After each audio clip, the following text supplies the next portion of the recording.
భారతదేశం ప్రపంచంలో 4వ అతిపెద్ద ఆర్థిక వ్యవస్థగా ఏర్పడింది. India is now the 4th largest economy in the world, next only to United states, China, Germany. మనము ఇప్పటిదాకా మనకన్నా ముందున్న జపాన్ను అధిగమించాం. ఇంటర్నేషనల్ మానిటరీ ఫండ్ IMF విడుదల చేసిన వరల్డ్ ఎకనామిక్ అవుట్లుక్ ప్రకారము జపాన్ GDP 4186.4 బిలియన్. 1 బిలియన్ అంటే 100 కోట్లు. So 418,604 dollars to be precise. 4186.4 billion. 1 trillion ఇది 1,00,000 కోట్లు, 1 బిలియన్ 100 కోట్లు, అంటే 4 లక్షల కోట్ల ఆర్థిక వ్యవస్థగా భారతదేశం ఏర్పడింది. India's GDP 4187 billion. 4187 బిలియన్ మనది. జపాన్ది 4186.4 బిలియన్. అంటే వీ హ్యావ్ ఓవర్టేకెన్ జపాన్. ఇక మనకన్నా ముందున్న జర్మనీని మనము చాలా తొందరగా దాటేస్తాం. IMF అంచనాల ప్రకారం నెక్స్ట్ 2 to 3 ఇయర్స్లో మనం జర్మనీని దాటేయగలం. దీనికి కారణము ఇండియాస్ GDP వరల్డ్ GDPతో పోల్చిన, ఇతర దేశాల GDP ముఖ్యంగా జర్మనీతో పోల్చిన చాలా వేగంగా అభివృద్ధి చెందుతోంది. జర్మన్ ఎకానమీ చాలా ఛాలెంజెస్లో ఉంది. IMF అవుట్లుక్ ప్రకారము ఇండియన్ ఎకానమీ 2025లో 6.2%, 2026లో 6.3% గ్రోత్ రేట్ ఉంటుంది. దీనికి భిన్నంగా వరల్డ్ ఎకానమీ 2025లో 2.8%, 2026లో 3% మాత్రమే గ్రోత్ రేట్ ఉంటుంది. అంటే ప్రపంచ ఆర్థిక వృద్ధి రేటుతో పోలిస్తే భారతదేశ ఆర్థిక వృద్ధి రేటు మోర్ దెన్ ట్వైస్, రెట్టింపు కన్నా ఎక్కువగా ఉంది. సో ఈ పరిస్థితుల్లో ఇక మనకన్నా ముందుండేది యునైటెడ్ స్టేట్స్ అండ్ చైనా ఉండి, మనము ఒక 2 to 3 ఇయర్ పీరియడ్లో 3rd లార్జెస్ట్ ఎకానమీగా ఎమర్జ్ అవుతాం. అక్కడ మాత్రం చాలా ఏళ్ళు పడుతుంది, ఎందుకంటే మనకు చైనాకు అమెరికాకు కూడా భారీ గ్యాప్ ఉంది, మామూలు గ్యాప్ లేదు. సో అందువల్ల ఇట్ టేక్స్ మోర్ టైం. అందువల్ల 2024లోనే మనము 4th లార్జెస్ట్ ఎకానమీ అయ్యాం.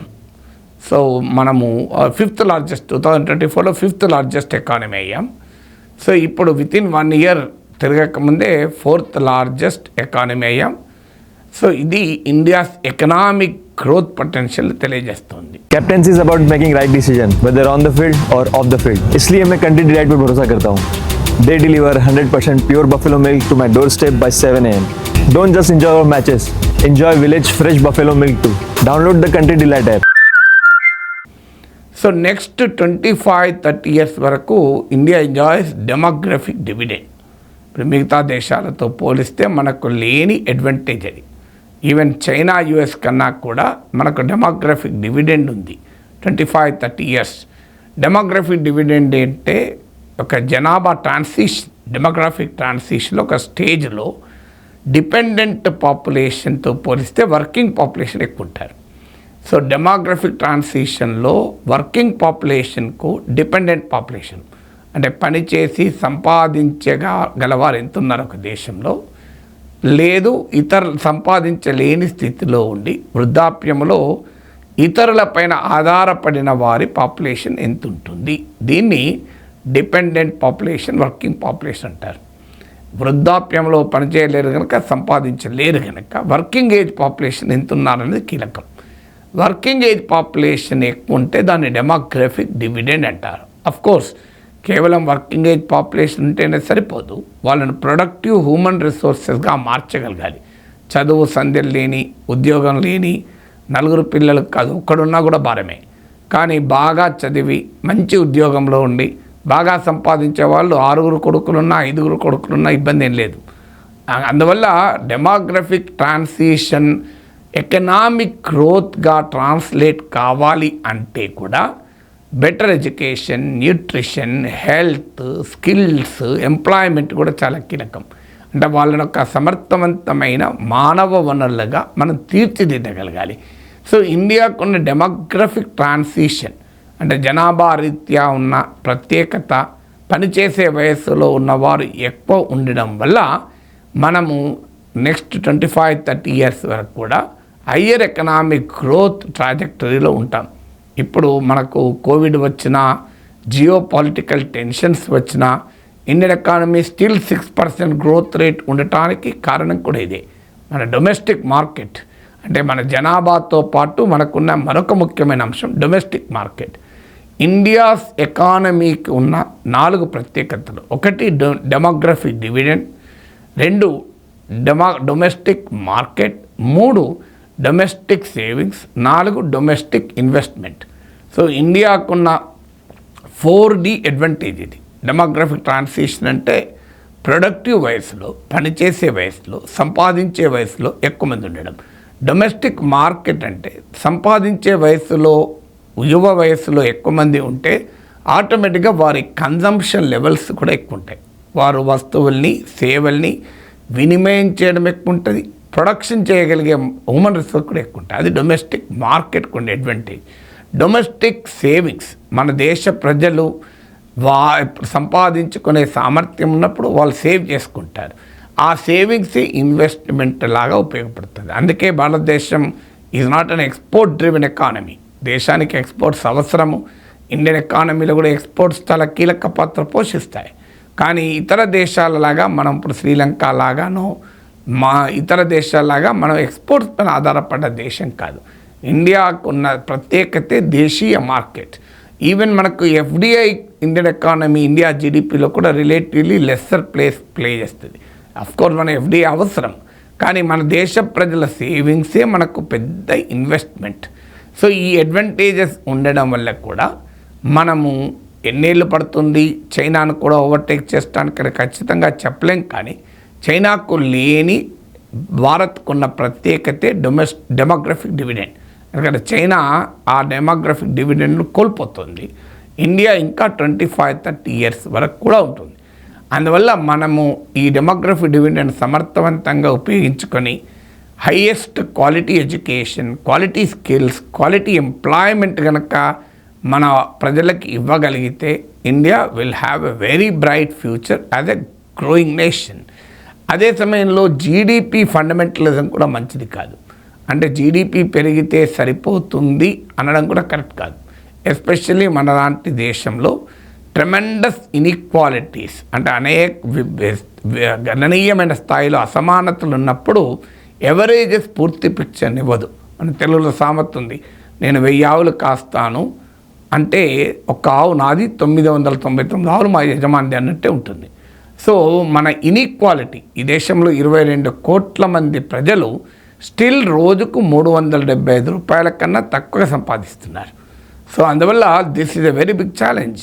బిగ్ మానోపలీస్ ఉన్నాయి మన దేశంలో. సో పెద్ద ఎత్తున అసమానత ఉన్నాయి. అందువల్ల జీడిపి ఈక్విటబుల్ జీడిపిగా ఉండాలి. అదే సమయంలో జీడిపి పెరగడమే కాదు, ప్రకృతితో సమతుల్యతతో పెరగాలి. దీన్ని ఇకో జీడిపి అంటారు. అంటే డెవలప్మెంట్కు, ఎన్విరాన్మెంటల్ సస్టైనబిలిటీకి కూడా మనము సమతుల్యత ఉండాలి. ఉదాహరణకు మీకు పొలం ఉంటుంది, మీరు ఒక 1500 లోతు వరకు కూడా బోర్లేసి మొత్తం వాటర్ లాగేసి విపరీతంగా ఎరువులేసి పురుగు మందులు వేస్తే పంటలు బాగా పండొచ్చు. కానీ 2 ఏళ్ళకో 3 ఏళ్ళకో భూమి నిస్సారమైపోతుంది. తర్వాత నీ లాంగ్ టర్మ్ ప్రొడక్టివిటీ దెబ్బతింటుంది. అందువల్ల economic growth with equality, economic growth with environmental sustainability ఉండాలి.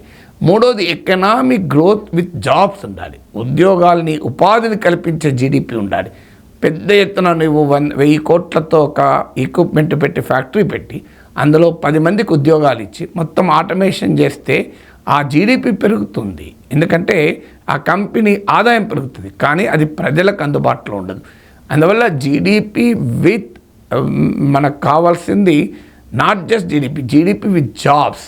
అందువల్ల అభివృద్ధికి మానవీయ కోణం ఉండాలి అనే కారణం అది, హ్యూమన్ యాంగిల్ టు జీడిపి.